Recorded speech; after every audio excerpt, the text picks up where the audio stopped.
Special আছামলৈ সকলোকে স্বাগতম জনাইছোঁ আৰু আজিৰ ভিডিঅ'টো আৰম্ভ কৰিব ওলাইছোঁ। আজি হৈছে জানুৱাৰী 26 তাৰিখ শনিবাৰ, গতিকে পলম নকৰি আজিৰ দিনটোৰ ৰাশিফলটো চাওঁ আহক। প্ৰথমতে আছে মেঘ ৰাশি। মেঘ ৰাশিৰ ক্ষেত্ৰত হৈছে শুভকাৰক গ্ৰহ মঙল, শুভ সংখ্যা 1 আৰু 9, শুভ ৰং ৰঙা। সামাজিক কামৰ মাজেৰে সুখ্যাতি লাভ, বিদ্যাৰ্থীৰ একাগ্ৰতা বৃদ্ধি পাব, পাৰিবাৰিক জীৱন শুভাশুভ মিশ্ৰিত, ভ্ৰমণৰ যোজা, পিতৃ মাতৃৰ মনত কোনো কাৰণত উদ্বিগ্নতা থাকিব পাৰে। তাৰপিছত আছে বৃষ ৰাশি। বৃষৰ ক্ষেত্ৰত হৈছে শুভকাৰক গ্ৰহ শুক্ৰ, শুভ সংখ্যা 2 আৰু 6, শুভ ৰং গেৰুৱা। শিল্পী, সাহিত্যিক তথা বুদ্ধিজীৱীৰ বাবে অনুকূল, দাম্পত্য জীৱন বুজাবুজিৰ মাজেৰে আগুৱাই, ধৰ্মীয় অনুষ্ঠানৰ লগত জড়িত থাকি সুখী হ'ব, সম্ভৱ স্থলত মান মৰ্যাদা বৃদ্ধি পাব, আৰ্থিক উন্নতিৰ যোগ। মিথুনৰ ক্ষেত্ৰত হৈছে শুভকাৰক গ্ৰহ বুধ, শুভ সংখ্যা 1 আৰু 5, শুভ ৰং বগা। স্বাস্থ্যৰ প্ৰায় ভালেই, আপুনি যি কামতে হাত দিয়ে অকৃতকাৰ্য হ'ব। কৃষি আদি ব্যৱসায় প্ৰচুৰ উন্নতি, বিদ্যাৰ্থীৰ একাগ্ৰতা বৃদ্ধি, প্ৰেমতো মজলীয়া। কৰ্কটৰ ক্ষেত্ৰত হৈছে শুভকাৰক গ্ৰহ চন্দ্ৰ, শুভ সংখ্যা 2 আৰু 3, শুভ ৰং সোণালী। আপুনি নেতৃত্বলৈ আগুৱাই নিয়া কামবিলাকত বাধা পালেও ৰৈ যাব লগা নহ'ব। পৰিস্থিতিত পৰি হঠাতে আৱেগিক হ'ব লগা হ'ব পাৰে। শীতল মস্তিষ্কৰে ভাবি চিন্তি আগবাঢ়ক। কৰ্কটৰ পিছত আছে সিংহ। সিংহৰ ক্ষেত্ৰত হৈছে শুভকাৰক গ্ৰহ ৰবি, শুভ সংখ্যা 1 আৰু 9, শুভ ৰং নীলা। বন্ধু বান্ধৱ তথা সহকৰ্মীৰ পৰা অভাৱনীয়ভাৱে সহায় সহযোগ পাব, ভ্ৰমণ হ'ব পাৰে। স্বাস্থ্যৰ প্ৰতি সজাগ হোৱা ভাল, কামৰ দায়িত্ব ভাবি আৰু ৰাজহুৱা কামৰ দায়িত্ব থাকোঁতে নিজৰ স্বাৰ্থপৰৰ কথা ভাবিবলৈ সময় পাব। সিংহৰ পিছত আছে কন্যা। কন্যাৰ ক্ষেত্ৰত হৈছে শুভকাৰক গ্ৰহ বুধ, শুভ সংখ্যা 1 আৰু 5, শুভ ৰং সেউজীয়া। শাৰীৰিক ক্ষেত্ৰত বিশেষ আমনি নাপাব, আপোনাৰ ব্যক্তিত্ব সৰু বৰ শত্ৰু মিত্ৰ সকলোকে আকৰ্ষণ কৰিব।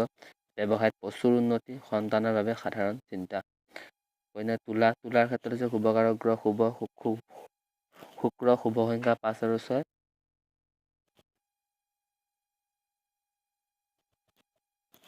শুভ ৰং বেঙুনীয়া। আন দিনতকৈ স্বাস্থ্য উন্নত, একাধিক সমস্যাই ব্যস্ত কৰিলে আপুনি উপস্থিত বুদ্ধিৰে সেইবোৰ সহজে চম্ভালি ল'ব পাৰিব। দাম্পত্য জীৱন মধ্যম, আৰ্থিক উন্নতি।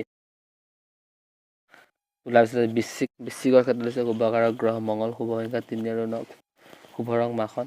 সাধাৰণ কথা এটাতে যাতে কাৰোবাৰ লগত ভুল বুজাবুজি নহয় লক্ষ্য ৰাখিব। কোনো এক ঐশ্বৰিক শক্তিৰ বলত আপুনি জটিল পৰিস্থিতি সহজে চম্ভালি ল'ব পাৰিব। ধনুৰ ক্ষেত্ৰত হৈছে শুভকাৰক গ্ৰহ বৃহস্পতি, শুভ সংখ্যা 3 আৰু 9, শুভ ৰং মুগা। কোনো বিশেষ কামৰ বাবে পৰ্যাপ্ত টকাৰ অভাৱ হোৱাৰ খৰচ ওচৰত হাত পাতি ল'ব লগা হ'ব পাৰে। সন্তানৰ পক্ষে সুখী, আত্মীয় মানুহৰ পৰা কোনো সুখবৰ পাব পাৰে। ধনুৰ পিছত আছে মকৰ। মকৰৰ ক্ষেত্ৰত হৈছে শুভকাৰক গ্ৰহ শনি, শুভ সংখ্যা 6 আৰু 7, শুভ ৰং নীলা। স্বাস্থ্যৰ মজলীয়া, কোনোৱে ৰক্তচাপজনিত অসুখত ভুগিব পাৰে। শাৰীৰিক তথা মানসিকভাৱে ক্লান্ত অনুভৱ কৰিব। পাৰিবাৰিক জীৱন সুখৰ বুলি হ'ব নোৱাৰি। মকৰৰ ক্ষেত্ৰত কুম্ভৰ ক্ষেত্ৰত হৈছে শুভকাৰক গ্ৰহ শনি, শুভ সংখ্যা 4 আৰু 7, শুভ ৰং বগা।